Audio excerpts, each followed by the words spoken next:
Hello दोस्तों, good evening. स्वागत है आप सभी का द स्टडी अड्डा में। तो आज की ब्रिज कोर्स की क्लास में हम डिस्कस करेंगे खिलौना आधारित शिक्षण और कला समेकित अधिगम। इन दो टॉपिक को डिस्कस करेंगे। ये चैप्टर 7 है, अधिगम सिद्धांत। तो इसके अंदर ये दो टॉपिक है। इससे पहले की क्लासेस में आपने बाकी के टॉपिक्स को देख लिया होगा, तो अगर नहीं देखा है तो आप पिछली क्लासेस देख सकते हैं। तो आज की क्लास में हम खिलौना आधारित शिक्षण पर बात करेंगे। तो खिलौने आप सभी ने देखे होंगे, टॉयज।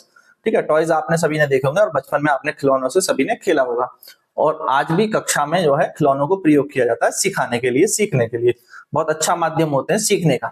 तो खिलौनों के बारे में तो सभी जानते हैं। अब खिलौने क्या है?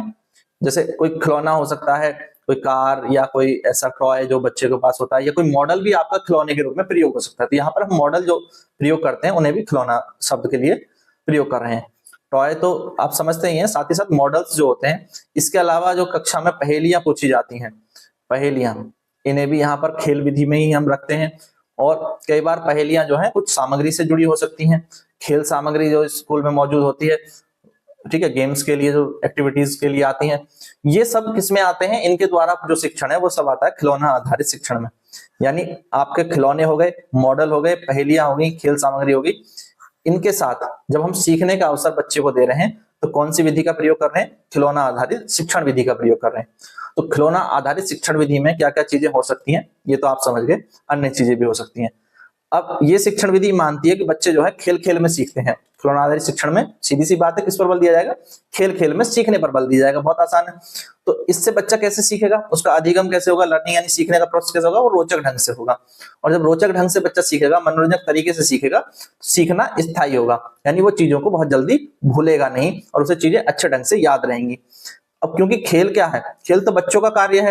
ये किसने कहा है? मारिया मोंटेसरी ने। बच्चे स्वाभाविक रूप से खेल खेलते हैं और खेल खेलना पसंद भी करते हैं।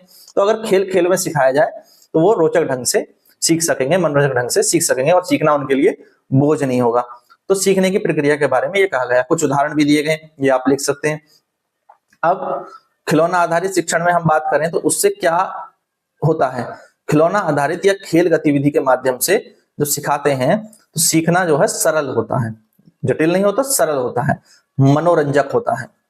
मनोरंजक होता है। सीखने की जो प्रक्रिया है वो स्थायी हो जाती है और बच्चे स्थायी रूप से चीजों को सीखते हैं। और इससे साथ ही साथ बच्चों में जिज्ञासा का विकास होता है, बच्चों में क्रिएटिविटी का विकास होता है। और बच्चे जब सीखते हैं तो अपने अनुभव के द्वारा सीखते हैं। इसे हम कहते हैं अनुभवात्मक अधिगम। खेलों के द्वारा चीजों को एक्सपीरियंस करके सीखते हैं, अनुभव के द्वारा सीखना। ठीक है। और इससे जो है बच्चे का जो संज्ञानात्मक और सामाजिक विकास है वो भी बढ़ता है। क्यों बढ़ता है सामाजिक विकास? क्योंकि खेल कैसे खेला जाता है? समूह में। और बच्चे जब समूह में खेलते हैं तो समूह में रहने के नियम भी सीखते हैं, समूह में व्यवहार करना भी सीखते हैं। और समूह में व्यवहार करना सीखना ही क्या है? सामाजिकता है। समाज में समूह में व्यवहार करना ही क्या है? सामाजिकता है। ये विधि सीखने को क्या बना देगी? आनंददायक बना देगी, मनोरंजक बना देगी। जब खिलौनों के द्वारा सिखाया जाएगा तो एनईपी 2020 भी कहती है कि जो प्रारंभिक शिक्षा है वो खेल और खिलौनों पर आधारित होनी चाहिए। इसी के लिए आपने देखा था कि भारत सरकार ने जो है टॉय बेस्ड पेडागोजी को बढ़ावा देने के लिए अभी एक टॉयथॉन का भी आयोजन किया था। इसका आयोजन किया था टॉयथॉन। तो ये आप याद रखिएगा, टॉयथॉन का आयोजन किया था सरकार ने। किसके लिए? टॉय बेस्ड पेडागोजी को, यानी खिलौना आधारित शिक्षण विधि को बढ़ावा देने के लिए इसका आयोजन किया गया था। अब कक्षा में इसका क्या महत्व है? अगर बच्चों को खेल विधि द्वारा सिखाया जाएगा तो हमारी क्लास में क्या होगा? पहली बात तो बच्चों की सक्रियता बढ़ेगी, बच्चे एक्टिव तरीके से चीजों को सीखेंगे। यानी बच्चों की क्या होगी? सक्रिय भागीदारी होगी। उनके बीच का जो है डर खत्म होगा, उनमें जो तनाव रहता है पढ़ाई को लेकर के वो कम हो जाएगा।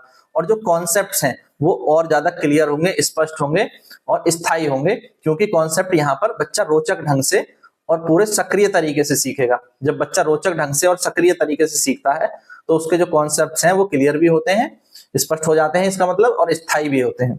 और समस्या समाधान की क्षमता का विकास भी बेहतर ढंग से होता है खेल विधियों के द्वारा।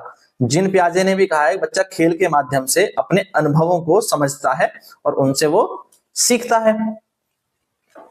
अब दूसरी जो विधि है जिसके बारे में हम डिस्कशन करेंगे वो है कला समेकित अधिगम।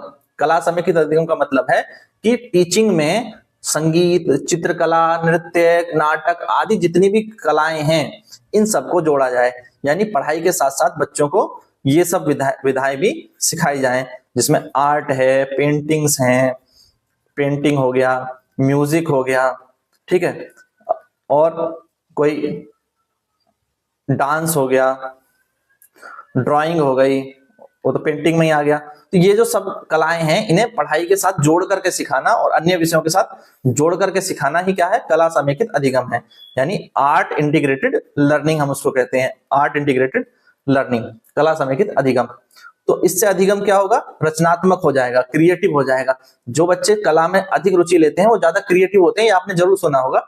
और इससे जो है जो सीखना है उनके अनुभव से जुड़ जाता है, एक्सपीरियंस से जुड़ जाता है। और बच्चों को जो है पेंटिंग्स वगैरह करना या आर्ट वगैरह करना ये पसंद भी होता है। और कुछ बच्चे जो है संगीत में रुचि लेते हैं, कुछ बच्चे चित्रकला में रुचि लेते हैं, कुछ बच्चे डांस में रुचि लेते हैं।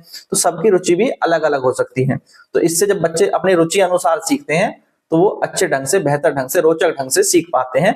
और इससे जो सीखना जो है स्थायी होता है, अनुभव के साथ सीखते हैं और बच्चों की क्रिएटिविटी का भी विकास होता है। इसके कुछ उदाहरण यहाँ दिए गए हैं। जैसे इतिहास का कोई घटना अगर हमें बतानी है बच्चों को, जैसे स्वतंत्रता आंदोलन के बारे में बताना है, तो किसी नाटक के द्वारा अगर बताएं और उस नाटक में बच्चे भी भाग लें तो वो बेहतर ढंग से सीख पाएंगे और चीजें उन्हें ज्यादा लंबे समय तक याद रहेंगी।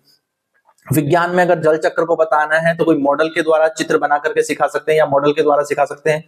और जैसे गणित में ज्यामितीय आकृतियों को बनाना सिखाना है तो रंगोली द्वारा वो ज्यामितीय आकृतियां बनाई जा सकती हैं, जिससे, या बच्चों को कोई ड्राइंग में जो है ज्यामितीय आकृतियां बनाने को दी जा सकती हैं।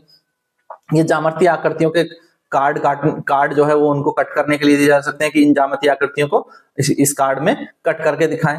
तो इस तरह के जो एक्सपीरियंस हैं वो बच्चों के अधिगम से जुड़ते हैं। तो बच्चे का जो सीखना है वो और रचनात्मक होता है, अनुभवात्मक होता है, रोचक होता है, स्थायी होता है। सॉरी।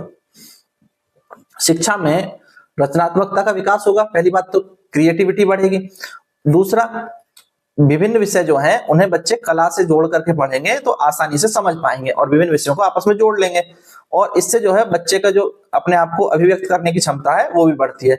बच्चे अपनी रचनात्मकता को बेहतर ढंग से अभिव्यक्त कर पाते हैं, एक्सप्रेस कर पाते हैं, ठीक है। और सांस्कृतिक जागरूकता का भी विकास होता है। कई बार जो ये आर्ट्स हैं ये किससे जुड़ी होते हैं, आर्ट्स हमेशा कल्चर से जुड़ी होती है। और जब बच्चा आर्ट सीखता है तो वो अपने कल्चर के बारे में भी बेहतर समझ विकसित करता है। एनसीएफ और एनईपी 2020 दोनों में जो है आर्ट इंटीग्रेटेड लर्निंग को बढ़ावा दिया गया है, अनिवार्य रूप से प्रोत्साहित करने पर बल दिया गया है, ये आपको पता ही है। तो समग्र विकास के लिए इनको महत्वपूर्ण माना गया है। अब कक्षा में कैसे इसको जोड़ा जाए और कक्षा में इसका क्या महत्व है। कक्षा में अगर आप इसको जोड़ोगे तो बच्चों की कल्पना शक्ति में विकास होगा, रचनात्मकता में विकास होगा। किसमें विकास होगा, रचनात्मकता में विकास होगा। साथ ही साथ बच्चों की जो कल्पना करने की शक्ति है उसको बढ़ावा मिलेगा। जो विषय है उसको समझाने का तरीका रोचक हो जाएगा, सरल हो जाएगा, बच्चे आसानी से चीजों को समझ पाएंगे। बच्चों में आत्मविश्वास का विकास होगा, अभिव्यक्ति की क्षमता का विकास होगा, बच्चे अपने आप को बेहतर ढंग से एक्सप्रेस कर पाएंगे, अभिव्यक्त कर पाएंगे। साथ ही साथ सहयोगात्मक अधिगम को बढ़ावा मिलेगा, क्योंकि बच्चे जो है जो गतिविधियां जैसे म्यूजिक हो गया या डांस हो गया, ये सब एक्टिविटी जो है, या कोई प्ले हो गया, इनको समूह में करते हैं। तो जब समूह में एक्टिविटी करते हैं तो बच्चों में सहयोगात्मक अधिगम को भी बढ़ावा मिलता है। रविन्द्रनाथ टैगोर जी ने भी कहा था, सर्वोत्तम शिक्षा वह है जो जीवन और कला को जोड़ती है। तो जीवन और कला को जोड़ने वाली शिक्षा की बात यहाँ पर की जा रही है, किसमें, आर्ट इंटीग्रेटेड लर्निंग में।